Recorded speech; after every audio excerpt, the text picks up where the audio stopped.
جس سے پھری تیری نظر، اور جسے دیکھا اسے دونوں جہاں دیکھا کیے۔ صدیقہ کائنات رضی اللہ تعالی عنہ افسردہ ہو کر اجازت لے کر اپنے باپ کے گھر آئیں، صدیق اکبر کے گھر آئیں، یہ سوچتے ہوئے کہ ماں کو درد دل سناؤں گی، باپ کے سامنے آنسو بہاؤں گی، لیکن فرماتی ہیں گھر پہنچی تو ماں بھی آنسو میں ڈوبی ہوئی ہے، باپ بھی قرآن کی تلاوت کرتے ہیں اور زارو قطار رو رہے ہیں۔ میری تو سمجھ میں کچھ نہیں آ رہا تھا۔ دیکھا منافقین کا پراپگنڈا کیسے کیسے معصوموں کو مبتلا کر دیتا ہے۔ فرماتی ہیں سمجھ میں کچھ نہیں آ رہا تھا کہ میرے گھر کیا قیامت ٹوٹ گئی۔ یہ تو ام مصطح کی زبانی پتہ چلا کہ عائشہ کتنی بھولی ہے تو، تیرے خلاف تو مستقل محاذ بن چکا ہے، مستقل محاذ بن چکا ہے، تیری کردار کشی کے لیے لمبی چوڑی دلیلیں دی جا رہی ہیں، افسانے گھڑے جا رہے ہیں، کہانیاں گھڑی جا رہی ہیں، قسمیں اٹھائی جا رہی ہیں کہ عائشہ ایسی ہے، عائشہ ویسی ہے، تجھے تو پتہ ہی نہیں ہے کسی بات کا۔ فرماتی ہے میں اس قدر متاثر ہوئی کہ بے ساختہ بخار میں مبتلا ہو گئی، گھر کے اس کونے میں چلی گئی مصلی اٹھا کر جہاں مکمل اندھیرا تھا، تنہائی تھی۔ ماں نے گھبرائی ہوئی بیٹی کو مصلی اٹھا کر جاتے دیکھا، سوچا کہیں جان سے نہ مار ڈالے خود کو، پوچھا بیٹی کہاں جاتی ہو؟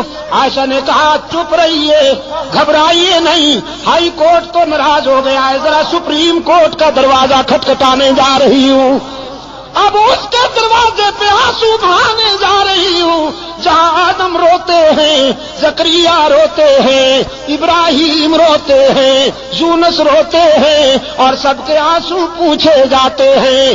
آج اس کے محبوب کی عائشہ بھی آنسو کا نذرانہ لے کر جا رہی ہے، اللہ کی عدالت میں اپیل کرنے جا رہی ہوں، میرے معبود میرے کردار کو کوئی اور جانے یا نہ جانے، لیکن تو میرے کردار کو بھی جانتا ہے، افکار کو بھی جانتا ہے۔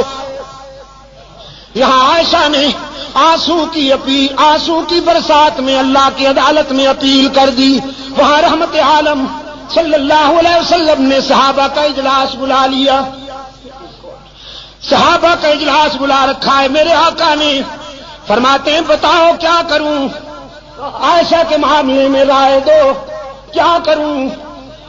صحابہ رو رہے ہیں، کسی میں جرأت گفتار ہی نہیں، آنکھیں برس رہی ہیں، سسکیاں سنائی دیتی ہیں، آہوں کی آواز آتی ہے۔ رحمت عالم فرماتے ہیں بولو نا، عائشہ کے معاملے میں کیا کروں، لوگ ایسی ویسی باتیں کر رہے ہیں۔ ایک آواز آئی اللہ کے رسول اگر عائشہ سے آپ زیادہ ہی کبیدہ خاطر ہیں، اگر آپ کا دل زیادہ دکھ گیا ہے تو آزاد کر دیجئے، نبی کو بیویوں کی کمی تو نہیں، بس یہ آواز اٹھنی تھی کہ فاروق اعظم زارو قطار روتے ہوئے اٹھ کھڑے ہوئے، عرض کیا اللہ کے رسول یہ فیصلہ تو بالکل آخری ہوگا، پہلے یہ بتائیے کہ عائشہ کو آپ کی رفیقہ حیات بنانے والا کون ہے؟ پہلے یہ بتائیے کہ عائشہ کا رشتہ منتخب کرنے والا کون ہے؟ اس نسوانی پیکر کو آپ کے خانوادہ اقدس میں بھیجنے والا کون ہے؟ پہلے یہ ہمیں بتائیے، ہم اس سے پوچھیں گے کہ تم نے کس کے لیے کون سا رشتہ منتخب کیا تھا۔ رسول کی انگلی آسمان کی طرف اٹھ گئی، اللہ کے رسول کے خاموش کنارے نے، خاموش اشارے نے بلاغت کے دریا بہا دیے، فصاحت کے سمندر موجزن کر دیے۔ رسول کی انگلی آسمان کی طرف اٹھی، فاروق کی تلوار نیام سے نکل آئی، عرض کیا اللہ کے رسول جس نے عائشہ کو آپ کے گھر میں آپ کی بیوی بنا کر بھیجا ہے، آپ کے گھر سے نکالنے کا اختیار بھی اسی کو ہے، عائشہ پر تنقید کرنے والوں کو میری تلوار کے حوالے کر دیجئے، ان سے میری تلوار نمٹے گی، انہیں تو میں سمجھوں گا۔ رحمت عالم صلی اللہ علیہ وسلم کی آنکھوں میں آنسو تھے، لبوں پہ مسکراہٹ چمک گئی، فرمایا جزاک اللہ ابن خطاب، جزاک اللہ، تو نے میرے دل کی گرانیاں دور کر دی، تو نے میرے ذہن کی گرانیاں دور کر دی، جزاک اللہ میرے عمر۔ بس فیصلہ وہیں سے ہوگا۔ اب میں بھی اسی کے فیصلے کا منتظر ہوں، تم بھی اسی کے فیصلے کا انتظار کرو، ہم سب اللہ کے فیصلے کے منتظر ہوں گے۔ یہاں سے نعرہ تکبیر، نعرہ تکبیر، اسلامی انقلاب، شان صحابہ، شان صحابہ، مولانا عبد المجید شاہ ندیم، مولانا ضیاء الرحمان فاروقی، حضرت مولانا محمد ایوب جان پنوری، چترال کے غیور عوام، مجاہدین افغانستان، ہم سب اللہ کے فیصلے کا انتظار کریں گے۔ میرے آقا یہاں سے اٹھے اور چترال کے روشن ضمیروں، جانتے ہو کہاں پہنچے؟ ایک گھر بڑا خوش نصیب ہے، ایک گھرانہ بڑا خوش نصیب ہے، ساری کائنات رسول کے قدموں میں، اور رسول ابو بکر کے دروازے پر، صدیق اکبر کے دروازے پہ دستک ہوئی، دروازہ کھٹکھٹایا گیا۔ حضرت عائشہ کی غمزدہ ماں نے ڈوبی ہوئی آواز میں پوچھا، من بالباب، کون ہے؟ ہمارا دروازہ کھٹکھٹانے والا کون ہے؟ بس چھوڑ دو ہمیں اپنے حال پر، ہمیں کیوں ستاتے ہو، ہمیں کیوں تڑپاتے ہو، ہمیں اپنے حال پہ رہنے دو۔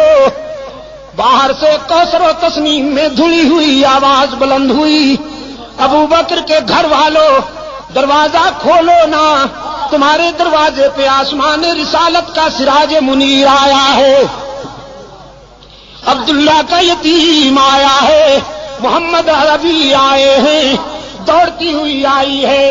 حضرت عائشہ کی والدہ دروازہ کھولا، رحمت عالم صلی اللہ علیہ وسلم کو دروازے پہ موجود پایا، عرض کیا اللہ کے رسول آپ، صبح صادق طلوع ہو گئی، شام غم کو سویرا مل گیا۔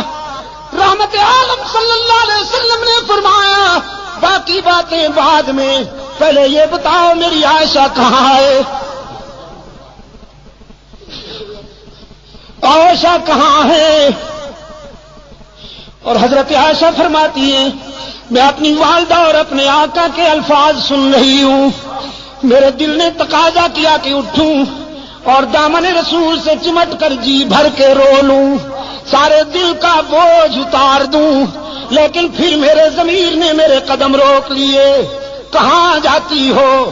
جس کی عدالت میں اپیل کی ہے ذرا وہاں سے فیصلہ تو ہو لینے دو، اس کی عدالت کو چھوڑ کر یہ سچ ہے کہ آج تیرے در پہ تیرا محبوب آیا ہے، لیکن اس عدالت کو چھوڑ کر کہاں جاؤ گی؟ ماں نے عرض کیا اللہ کے رسول میری بیٹی تو اسی دن سے آنسو میں ڈوب چکی ہے، بولتی بھی نہیں، کسی بات کا جواب بھی نہیں دیتی، مصلے پہ سجدے میں روتی رہتی ہے۔ رحمت عالم صلی اللہ علیہ وسلم قریب آئے، عرض فرمانے لگے عائشہ آج اپنی صفائی میں جو کچھ کہنا چاہتی ہو کہو، سننے کے لیے آیا ہوں۔ حضرت عائشہ فرماتی ہیں میرے آقا اشکو بسی و حزنی اللہ، آج میرا وہی حال ہے جو ابو یوسف کا تھا۔ فرماتی ہیں میرے غم و حزن کا یہ عالم کہ یعقوب علیہ السلام کا نام ہی بھول گیا، ابو یوسف کہہ کر گزارا کیا۔ آقا میں آج کیا کہوں بھی تو لوگ نہیں مانیں گے، جو کچھ کہنا چاہتی تھی علیم بذات الصدور کو کہہ بیٹھی ہوں، اور اسی کے فیصلے کی انتظار کر رہی ہوں۔ وہ یوسف پر الزام کی صفائی دینے والا ہے، وہ موسیٰ پر الزام کی صفائی دینے والا ہے، وہ عیسیٰ پر حضرت مریم پر لگائے جانے والے الزام کی برات کرنے والا ہے۔ آج ابو بکر کی بیٹی بھی اسی کے دروازے پہ رو رہی ہے، میں نے جو کچھ کہنا تھا اسی کو کہہ بیٹھی ہوں۔ رحمت عالم نے فرمایا عائشہ میں بھی اسی کے فیصلے کا منتظر ہوں، اس لیے کہ تیرے بیٹے نے تیری مصر سپریم کورٹ میں بھیج دی تھی، عمر نے تیرا کیس اللہ کی عدالت میں بھیج دیا ہے، میں بھی اسی کے فیصلے کا منتظر ہوں۔ صدیقہ فرماتی ہے میں نے سوچا وہ بڑا بے نیاز ہے، نہ معلوم کب فیصلہ آئے گا، یہ تو معلوم ہی نہیں تھا مجھے کہ ہمیں میدان و ہمیں گو۔ حضور بیٹھے، چہرے پر وہ پسینے کی بوندیں چمکنے لگی جو وحی کے وقت ہوا کرتی تھی، چادر اوڑھ لی اور جسد اطہر پر وہ کپ کپی تاری ہو گئی جو وحی کے وقت ہوا کرتی تھی۔ میں سمجھ گئی کہ کال مل گئی ہے، رابطہ قائم ہو گیا ہے، کانپتی ہوئی اٹھ بیٹھی، دیکھوں فیصلہ کیا ہوتا ہے۔ ماں بھی قریب آ بیٹھی ہے۔ رحمت عالم صلی اللہ علیہ وسلم پر کچھ دیر وحی کی کیفیت طاری رہی، پھر حضور نے چہرہ اطہر سے چادر اٹھائی۔ حضرت عائشہ فرماتی ہیں میں نے غور سے چہرہ رسول کو پڑھا اور رسول کے چہرے پر نظر پڑتے ہی میرے ضمیر نے مجھے بشارت دی، عائشہ مبارک ہو تو کیس جیت گئی، تیری شام غم ختم ہو گئی۔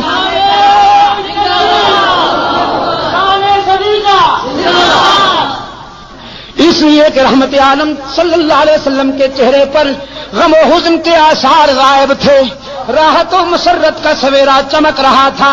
چادر ہٹاتے ہی رحمت عالم صلی اللہ علیہ وسلم نے فرمایا عائشہ مبارکباد دیتا ہوں، اے صدیق کی بیٹی، تیرے مقدر کا کون مقابلہ کرے کہ موسیٰ پر الزام لگے تو ایک عورت وکیل صفائی بنتی ہے، یوسف پر الزام لگے تو ایک لڑکا وکیل صفائی بنتا ہے، مریم پر الزام لگے تو عیسیٰ بچہ وکیل صفائی بنتا ہے، لیکن ابو بکر کی بیٹی یہ تیرا مقدر ہے کہ جب منافقین نے تجھ پر تنقید کی تو خود رب العالمین وکیل صفائی بن گیا، خود رب نے تیرے کیس میں وکالت کی ہے۔ اور قرآن اترا الخبیثات للخبیثین والخبیثون للخبیثات والطیبات للطیبین والطیبون للطیبات اولئک مبرؤون مما یقولون لهم مغفرۃ ورزق کریم۔ اور میں حضرت شیخ الحدیث مدظلکم میں اسی موڑ پر کہا کرتا ہوں اور اللہ سے دعا کرتا ہوں کہ حشر میں بھی وہ مجھے یہ سعادت